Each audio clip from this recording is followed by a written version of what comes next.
Hello दोस्तों, नमस्कार, जय हिंद, जय भारत। आज बात करने वाले हैं डायबिटीज के बारे में बात करेंगे। ठीक है, डायबिटीज के बारे में चर्चा करेंगे, साथ साथ में भी चर्चा करेंगे कि डायबिटीज क्यों होता है और डायबिटीज जिस व्यक्ति को होता है यानी शुगर होता है यानी ब्लड शुगर होता है वो कितने प्रकार के होता है। टेस्ट के मैं बताऊंगा टेस्ट के बारे में कि कितने प्रकार के टेस्ट होते हैं और डायबिटीज कितने प्रकार का होता है। ठीक है, और साथ साथ में बात करेंगे कि किसी व्यक्ति को डायबिटीज हो गया, ठीक है, शुगर हो गया, तो क्या क्या लक्षण देखने को मिलता है। ठीक है, चलिए बात करते हैं। अगर आप मेरे चैनल पर नए होंगे तो आप मेरे चैनल को सब्सक्राइब कीजिएगा, सपोर्ट कीजिएगा, बेल आइकन क्लिक कीजिएगा। बात करते हैं डायबिटीज। डायबिटीज क्या होता है? ठीक है, डायबिटीज एक ऐसी बीमारी है जिसमें शरीर में ब्लड शुगर यानी ग्लूकोज का स्तर बढ़ जाता है। यह तब होता है जब शरीर सही मात्रा से में इंसुलिन नहीं बना पाता है, इंसुलिन ठीक से काम नहीं करता है, तो उसी को तो डायबिटीज कहा जाता है, उसी को ब्लड शुगर कहा जाता है, उसी को चीनिया रोग कहा जाता है, चीनिया रोग। ठीक है, अब बात करते हैं कि डायबिटीज क्यों होता है, होने के क्या क्या कारण है। डायबिटीज होने के बहुत सारे कारण हो सकते हैं, एक कारण से डायबिटीज नहीं होता है। पहला कारण इंसुलिन का सही से काम न करना, यानी इसको बोलते हैं इंसुलेशन रेजिस्टेंस। ज्यादा मीठा या ज्यादा जंक फूड का सेवन करना, मोटापा और एक्सरसाइज की कमी की वजह से भी हो सकता है। परिवार में पहले से ज्यादा क्या होता है कि जेनेटिक वजह से कहने मतलब दादा उसका बाबा का था, फिर उसको होगा, उसको पिता का होगा, फिर उसके बच्चे के होंगे, मतलब एक दर पीढ़ी दर जो चलती आ रही बीमारी को उसी को जेनेटिक कहा जाता है।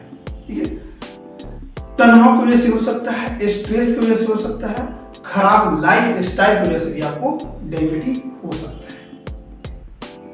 और थोड़ा सा इसमें इम्पोर्टेंट नोट करने की बात है कि जो इंसुलिन जो होती है, इंसुलिन कौन से अंग में बनता है और क्या क्या इसमें थोड़ा सा रोचक होता है। ठीक है, बात करते हैं। इंसुलिन बता दूं कि इंसुलिन बनता है पेनक्रियाज में। इंसुलिन इसको बोलते हैं अग्नाशय, यानी पेनक्रियाज में से निकलता है। ठीक है, इसमें क्या होता है कि बेटा सेल कोशिकाएं इंसुलिन बनाती है। जब बेटा सेल की कोशिकाएं खराब हो जाती है, काम करना बंद कर देती है, तो डायबिटीज हो जाता है। बस मेन सिस्टम यही है कि बेटा सेल जो पेनक्रियाज में जो बेटा सेल होता है वो क्या होता है कि खराब हो जाता है, जिसकी वजह से इंसुलिन बनना बंद हो जाता है। इसकी वजह से क्या होता है, डायबिटीज हो जाता है। किसी वजह से खराब हो गया बेटा सेल, उसका जो इंसुलिन बना रही थी इस तरह से खराब हो गया, उसकी वजह से इंसुलिन होता है। ठीक है, किसी व्यक्ति में इंसुलिन हो जाता है। और बात करते हैं कि इंसुलिन यानी डायबिटीज कितने प्रकार के होते हैं। डायबिटीज 3 प्रकार के होते हैं। पहला टाइप 1 डायबिटीज, ये इंसुलिन बिल्कुल नहीं बनाता है।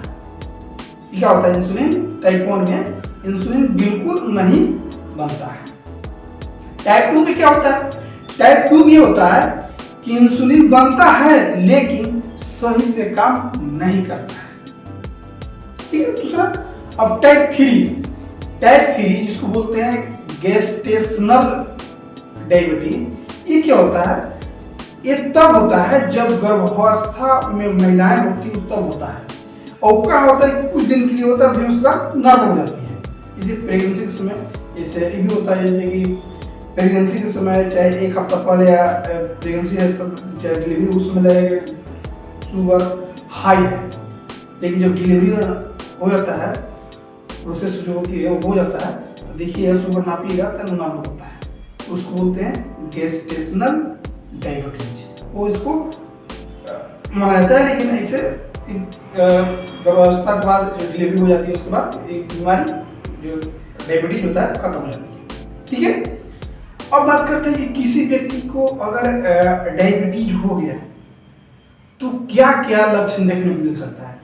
अगर डायबिटीज किसी व्यक्ति को हो जाता है, मैं 7-8 प्रकार के लक्षण बता रहा हूं, कोई भी 1-2 लक्षण दिखे तो अपने नजदीकी डॉक्टर से जरूर संपर्क कीजिएगा। पहला से बार बार पेशाब आ रहा हो उसको, पहला लक्षण, जो व्यक्ति बार बार पेशाब करने जा रहा हो समझिएगा उसको कुछ गड़बड़ है।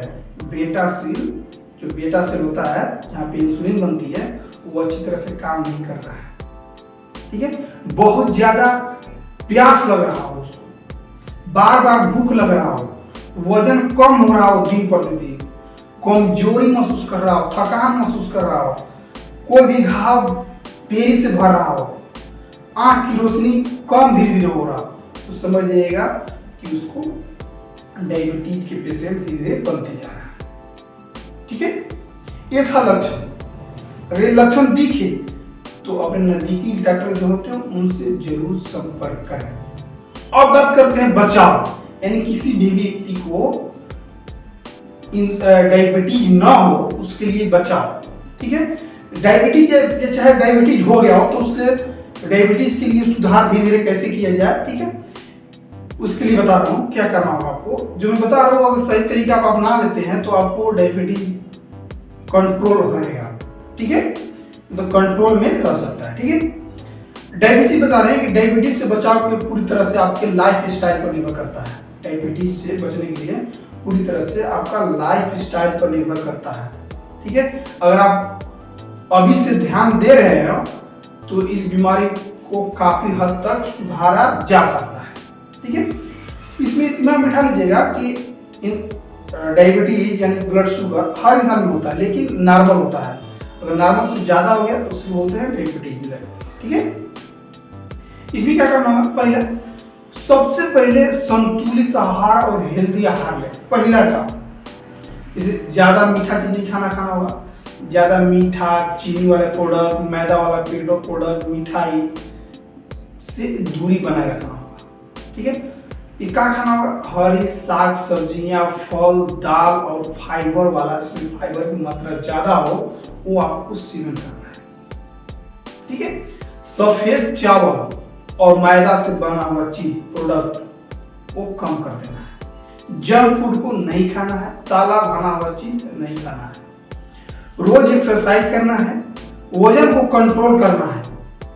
तनाव से क्या होता है, तनाव नहीं करना है, टेंशन किसी प्रकार नहीं लेना है। क्या होता है कि टेंशन लेने से हार्मोन बिगड़ते हैं, वजन होने से भी हार्मोन बिगड़ते हैं। नींद पूरी ले, नींद अगर आप अच्छी तरह से नहीं लेते हैं तो शुगर आपकी बिगड़ सकती है।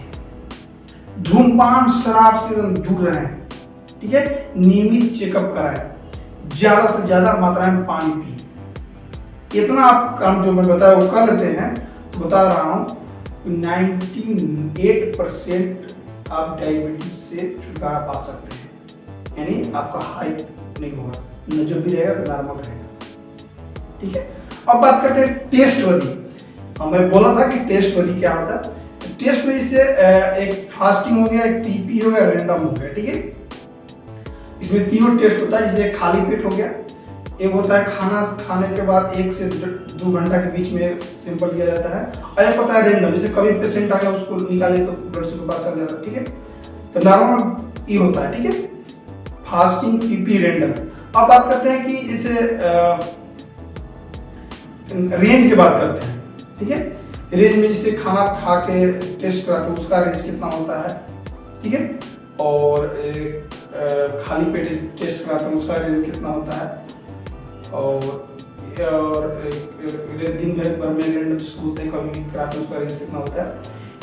ठीक, ये जिससे मैं बता रहा हूँ एक मोटा पेट बता रहा हूँ, जिससे आप खाली पेट फास्टिंग कराते हैं तो बता रहा हूँ 80 से 100 के बीच में रहना चाहिए फास्टिंग में। टीबी में जैसे खाना खाने के बाद टेस्ट करते हैं 20 से 120 से 100 से 120 के लमसम या 140 का लमसम नॉर्मल होता है। और रैंडम में जैसे आप कभी भी टेस्ट करते हैं तो उसमें क्या होता है कि आपको 120 या 140 से 60 के लमसम में रहता है, तो इतना होता है। ठीक है, अगर इससे ज्यादा हो तो उसको डायबिटीज बोलते हैं, अगर कम है तो कोई दिक्कत नहीं, नॉर्मल हो तो कोई दिक्कत नहीं। हाँ, डायबिटीज हर इंसान में होता है। एक बता रहा हूँ, इंसुलिन बनता है किसी व्यक्ति में, इंसुलिन तो 1 घंटे में कितने बनते हैं। ठीक है, मैं बता रहा हूँ 1 घंटे में 1 से 2 यूनिट इंसुलिन बनते हैं। अगर व्यक्ति कोई अच्छा है, हेल्दी है, ठीक है, उसका शरीर फिट है तो 2 यूनिट बनेगा, और अच्छी तरह से खान पान कर रहा है तो 2 यूनिट बनेगा। अगर अच्छी तरह से खान पान नहीं कर रहा है, उसका वजन हाइट के हिसाब से वजन नहीं है, अच्छी तरह से खान पान नहीं कर रहा है, तब उसका वजन इंसुलिन थोड़ा सा कम बनता है। ठीक है, ठीक है दोस्तों, अगर आपको अच्छा लगा वीडियो तो लाइक कीजिएगा, कमेंट कीजिएगा, शेयर कीजिएगा, और ताकि वीडियो एक दूसरे के पास पहुंच सके और उसको भी जानकारी मिल सके। ठीक है दोस्तों, मिलते हैं नेक्स्ट वीडियो में। थैंक यू, बाय, जय हिंद, जय भारत।